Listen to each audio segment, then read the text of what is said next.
Il est 20h13, nous sommes en direct sur Europe 1. Jules Torres et Paul Melun m'ont rejoint et je suis très heureuse de les accueillir. Samuel Fitoussi est avec nous dans ce studio. Bonsoir Samuel Fitoussi. Bonsoir. Vous êtes essayiste et auteur de cet ouvrage que je tiens dans les mains. Pourquoi les intellectuels se trompent, aux éditions de l'Observatoire. C'est très intéressant, votre livre est très intéressant.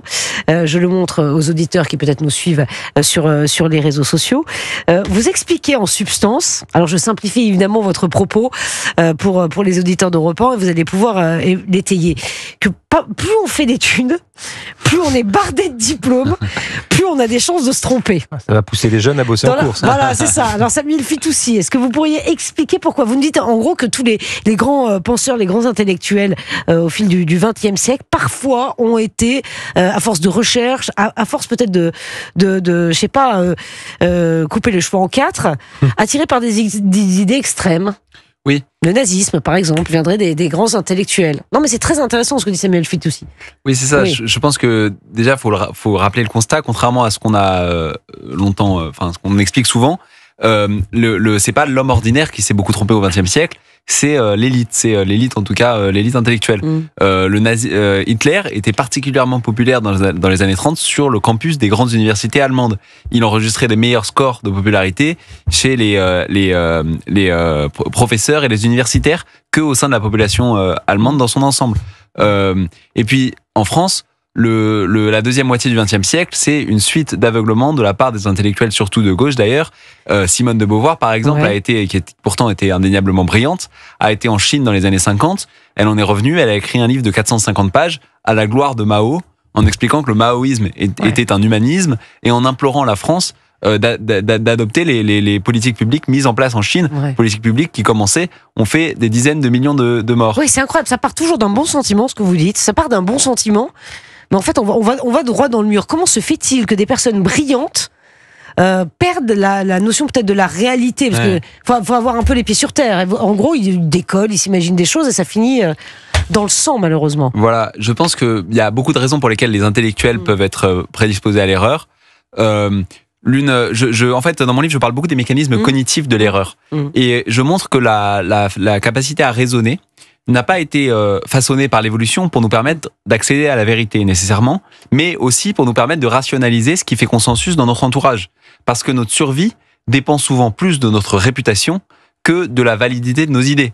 Donc, le cerveau humain, souvent, rationalise l'erreur à la mode. C'est comme ça qu'on est programmé pour raisonner. Et c'est particulièrement le cas lorsque le prix de l'erreur est faible. Donc, si vous voulez, pour le boulanger, s'il se trompe dans la fabrication de son pain sera mauvais, il n'aura pas de clients, il n'aura pas d'argent, il subira lui-même les conséquences de son erreur. Le pilote d'avion, s'il commet une erreur, il meurt en même temps que ses passagers. Alors que l'intellectuel, lui, peut se tromper sans cesse, sans jamais subir lui-même les conséquences de ses erreurs. Si vous voulez, Sartre, qui a applaudi Staline, qui a applaudi le goulag, qui a applaudi le terrorisme palestinien au JO de Munich, qui a applaudi la révolution islamique en Iran, qui a applaudi Fidel Castro, qui toute sa vie, quand il s'est engagé en politique, s'est trompé, est toujours resté une idole intellectuelle de son vivant, a toujours vendu des millions de livres. Ça, comment vous l'expliquez? C'est incroyable. Ça. Comment on explique qu'aujourd'hui encore, parce que vous êtes assez minoritaire, il y a, je crois, Michel Onfray qui a fait un livre qui s'appelle L'autre collaboration, où il démonte un peu Sartre, mais aujourd'hui, dans le monde intellectuel, Sartre et Beauvoir continuent à faire autorité, et ceux qui se risquent à rappeler, par exemple, le passé un peu vichiste de Simone de Beauvoir ou de Sartre, sont tout de suite renvoyés, eux, au nazisme, à la fascisation, une sorte d'aversion accusatoire. Comment vous expliquez ça, vous qui vous attaquez à ces intellectuels-là? Il y a une forme... Déjà, les intellectuels de gauche se sont plus trompés que les intellectuels de droite, mais certains intellectuels de droite, bien sûr, se sont trompés aussi. Mais voilà, il y a des intellectuels de gauche. Les intellectuels de gauche, c'est vrai qu'à écouter Européen vendredi soir, vous verrez bien que... Effectivement, mais je pense que il y a effectivement dans le débat public une forme de double standard, où quand la gauche se trompe, on considère qu'il s'agit... C'est pas grave. Et c'est pas grave parce que ce serait un dévoiement de sa nature réelle, une dérive. Si le communisme n'a pas marché, c'est qu'il n'y avait pas assez de communisme. Voilà. C'est ça. Et alors que quand la droite se trompe, on considère que ça y est, elle a laissé tomber le masque, elle a laissé entrevoir sa nature réelle qui foncièrement, par essence, serait mauvaise. Après, on va rentrer dans les détails. Comment vous expliquez ça? Effectivement, que les intellectuels de gauche ont le droit de se tromper, à droite, pas. D'ailleurs, effectivement, peut-être que du coup, ça a coupé l'herbe sous le pied de certains. Mais comment vous l'expliquez dans l'inconscient humain? Je pense que c'est peut-être... Je montre dans mon livre que certains réflexes mentaux, certaines idées peuvent perdurer pendant longtemps alors qu'ils n'ont plus vraiment lieu d'être. Et une façon d'expliquer ça, c'est qu'à la sortie de la Seconde Guerre mondiale, ce double standard était assez rationnel. La droite s'était discréditée avec c'était pas la droite, c'était l'extrême droite évidemment, et pardon, une forme le nazisme c'était de la gauche. Ça c'est assez discutable quand même. C'était le national-socialisme. C'est discutable. Moi je suis plutôt d'accord avec vous parce qu'elle c'est du national-socialisme. C'est l'extrême gauche. Je peux pas dire ça. Non mais cela dit, pour aller dans votre sens, on dit c'est la droite, mais c'est du national-socialisme, c'est de la droite. La droite ne s'en revendique pas quoi. Oui voilà.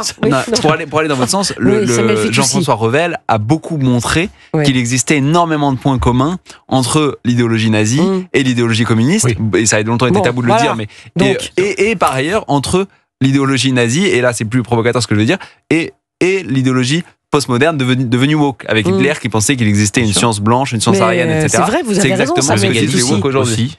Jules Torres. Les autodafés, la destruction du livre, l'interdiction du livre sont des choses qu'on a vues effectivement dans les années 30 et qu'on voit aujourd'hui par ceux-là même qui critiquent et qui disent tous ceux qui ne sont pas d'accord avec moi sont des nazis, quoi. Voilà, donc je pense qu'il y a certains réflexes humains intemporels qui se réinventent en fonction de l'idéologie totalitaire à la mode du moment, le nazisme à une époque, le wokisme, etc. Mais cela dit, faut pas non plus être de trop mauvaise foi intellectuelle. Le nazisme était une idéologie, en tout cas sur le spectre politique de l'époque, soutenue un peu plus par la droite que par la gauche quand même. Il faut pas le nier. Ça a été la grosse erreur, je pense, de certains intellectuels de droite dans l'aveuglement vis-à-vis du nazisme dans les années 30. Mais bon, en face, les intellectuels de gauche étaient très aveugles sur le communisme, par exemple, dans les années 30. C'est le New York Times qui niait la famine en Ukraine, qui faisait 5 millions de morts en raison évidemment du système communiste. Et ceux qui essayaient de dire la vérité étaient diffamés par le New York Times qui les traitait de menteurs. Samuel Fitoussi, hasard du calendrier, il y a 50 ans, le 17 avril 75, les Khmers rouges s'emparaient de Phnom Penh, début d'une terreur, d'un génocide qui a fait près de 1,5 million de morts. Et alors là, la presse de gauche de l'époque, Libération, Le Monde, l'Humanité, était très... Non mais très positif, disait que ce régime communiste était formidable. Ça paraît incroyable. Oui, ce qui est étonnant, Samuel Fitoussi, ça vous va, on vous dérange pas les deux là? Laissez parler Samuel Fitoussi. Non seulement la Libération par exemple, mais aussi l'Humanité et tout, ont salué l'arrivée des Khmers rouges au pouvoir. Khmers rouges qui ensuite, il faut le rappeler, ont tué 2 millions de personnes, c'est-à-dire à peu près un quart de la population cambodgienne. Non seulement ils ont salué l'arrivée au pouvoir des Khmers rouges, alors que déjà on pouvait se douter des conséquences qui allaient advenir. On connaissait la réalité à ce moment-là sur la Chine, sur l'URSS. Mais pendant 2 ans, Libération s'est acharné à nier l'existence d'un génocide, à traiter de menteurs les gens qui faisaient état d'un bilan humanitaire peu reluisant, à comparer les récits de réfugiés aux, je cite, grands guignols. Donc oui, c'est cette persistance dans le déni et l'aveuglement qui est intéressante à expliquer. Et dans mon livre, je donne un certain nombre de mécanismes, notamment le fait que quand on a fondé une partie de son identité sociale sur ses idées, pour le journaliste, le correspondant qui s'est félicité publiquement de l'arrivée au pouvoir des Khmers rouges, devenir changer d'idée allait entraîner pour lui un coût social immense. C'est-à-dire, on peut pas, quand on a fondé son identité sociale sur ses idées, on peut pas se renier parce qu'on baisse dans l'estime de ses amis, on peut perdre ses chroniques, on peut perdre son emploi, etc. Et ça, c'est le lot des intellectuels plus que des gens qui n'évoluent pas dans la sphère des idées. Et donc, c'est très très difficile pour un intellectuel de changer d'avis. C'est absolument terrible. L'honneur du vrai intellectuel, ce ne serait pas finalement d'assumer qu'il a eu tort lorsqu'il a eu tort, quitte à se faire traiter de personnes qui changent tout le temps d'avis ou de versatiles. Voilà, exactement. Et on devrait d'ailleurs... on a tort, je pense, de se moquer de ceux qui changent d'avis parce que c'est tout à leur honneur. Mais alors, ce qui est incroyable, c'est que les intellectuels, donc, et plutôt de gauche, si je reprends ce que vous dites, ont le droit de se tromper. En revanche, le citoyen lambda que nous sommes, au sens large, non. Le badaud. Non, mais franchement, non. C'est-à-dire que là, effectivement, c'est 2 poids 2 mesures.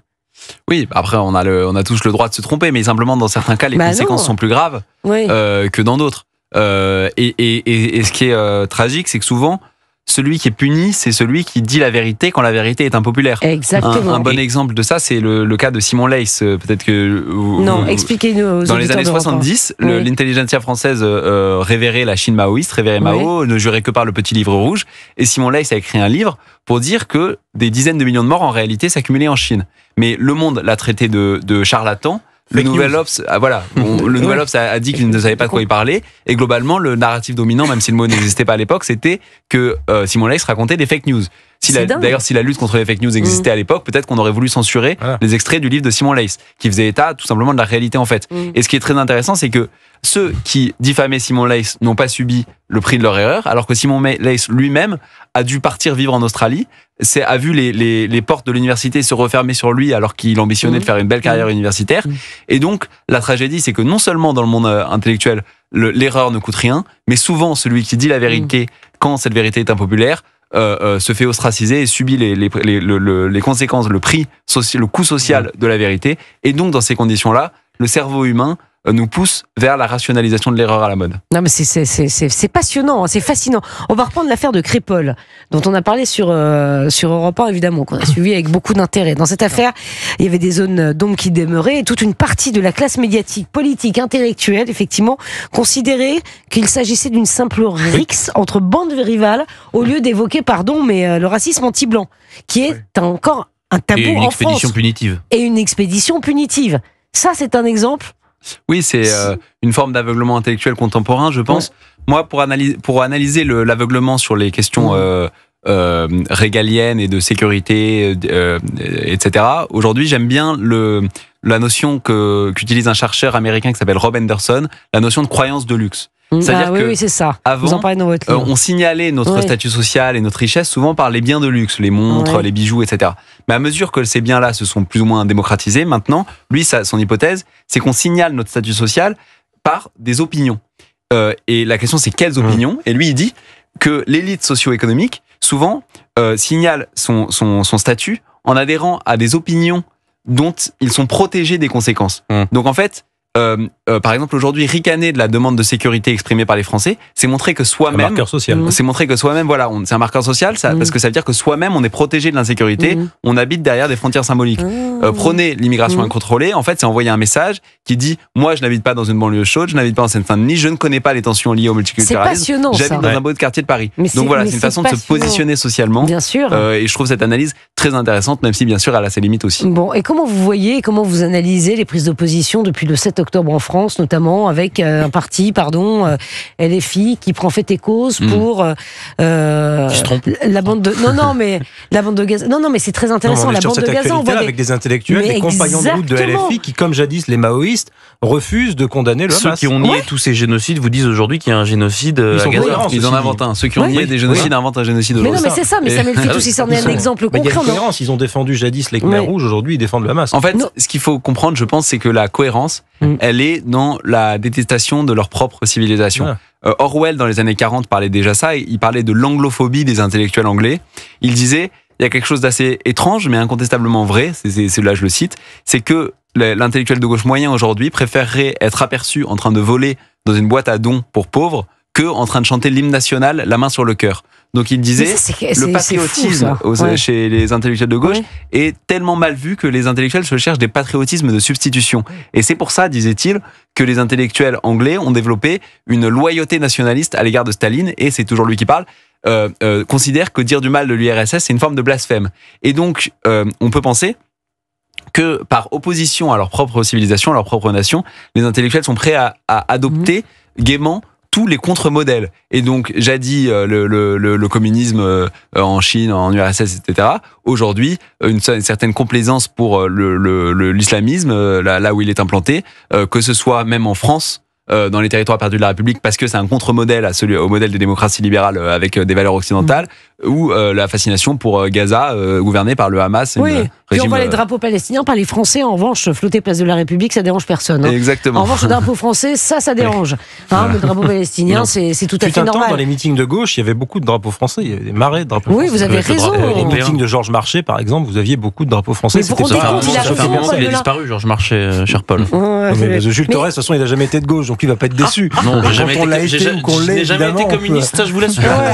Non, ça c'est sûr. Samuel Fitoussi, depuis quand le drapeau français, par exemple, les persona non grata en France? Vous dites à peu près, je ne vous demande pas une réponse exacte. Je sais pas, mais c'est vrai que ça s'est accéléré ces dernières années. Mais Georges Marchais, que peut-être vous aimez bien, Jean-François Revel montre quand même dans ses livres que Georges Marchais était un compagnon de route de ce qui se passe de ses ordres, voilà, c'est ça, et qui prenait complètement ses ordres à Moscou. Donc c'est le bilan moral même de cette gauche qui il est vrai était moins antipatriotique que la gauche actuelle.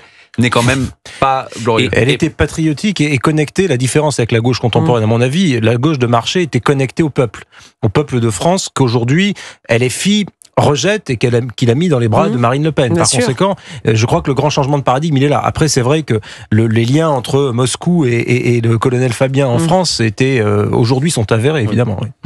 Et non, il y a une question, puisqu'on parle un peu plus de politique. Vous parliez de l'irresponsabilité des intellectuels de gauche qui finalement ils peuvent tout faire, tout défendre et il y aura jamais aucune conséquence. Est-ce que vous avez pas l'impression aussi que c'est le cas aujourd'hui pour les politiques et notamment les politiques de gauche, c'est qu'ils peuvent dire tout et n'importe quoi.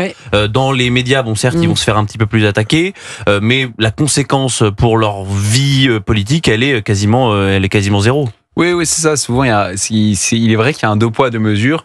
On considère qu'au nom des belles intentions, on se fiche des conséquences que portent concrètement certaines politiques publiques. Moi, je m'appuie beaucoup dans mon livre sur un penseur qui s'appelle Thomas Sowell, qui critique beaucoup ce type d'intellectuels qui veulent en fait, par les idées qu'ils défendent, leur objectif c'est de se regarder dans le miroir, être fiers d'eux-mêmes, et ils se fichent complètement des conséquences concrètes de leurs idées sur la vie des gens. Évidemment, il y a une part de ça. Mais ça manifeste aussi pour que les idées se retournent, il faut forcément des drames. Bah si. Oui, pour réveiller les gens, vous voulez dire? Non, mais c'est même pas pour réveiller les gens, mais vous nous dites effectivement cette presse de gauche, Libération, Le Monde, qui soutenait les Khmers rouges. À un moment, ça s'est arrêté, bien entendu, quand on se rend compte de l'ampleur de la catastrophe. Aujourd'hui, vous voyez la situation comment en France? Est-ce qu'il faut qu'on en arrive à des extrémités? Mais on a déjà connu certaines catastrophes. Moi, je suis assez pessimiste sur la capacité de la réalité à faire changer les gens d'avis. Jean-François Revel, dans La connaissance inutile, montre que l'histoire de la deuxième moitié du XXe siècle, c'est les intellectuels de gauche qui s'aveuglent alors que la connaissance est librement accessible. C'est ça qui est. On peut penser qu'à l'époque, ils n'avaient pas les réseaux sociaux, l'information circulait moins, etc.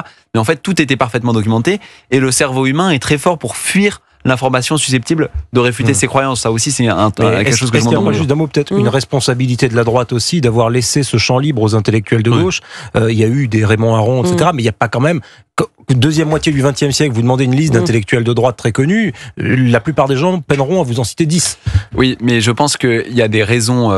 il existe certaines raisons pour lesquelles il y a moins d'intellectuels de droite. Comme il y a moins de journalistes de droite. Et moins de journalistes. C'est notamment qu'en général, la droite aime un peu plus que la gauche, la civilisation dans laquelle elle habite, et donc n'a pas l'ambition de la changer. Elle veut la préserver, elle veut pas la changer. Donc, quelqu'un de brillant de droite veut plus devenir entrepreneur, si vous voulez, qu'intellectuel pour déconstruire et reconstruire. C'est pas son c'est très intéressant, c'est très intéressant, passionnant. Samuel Fitoussi, pourquoi les intellectuels se trompent. On vous le recommande vivement ce soir sur Europe 1. Merci d'être venu dans ce studio et de nous avoir éclairé. Merci à vous pour l'invitation. Très intéressant. Mais c'est très intéressant, très intéressant.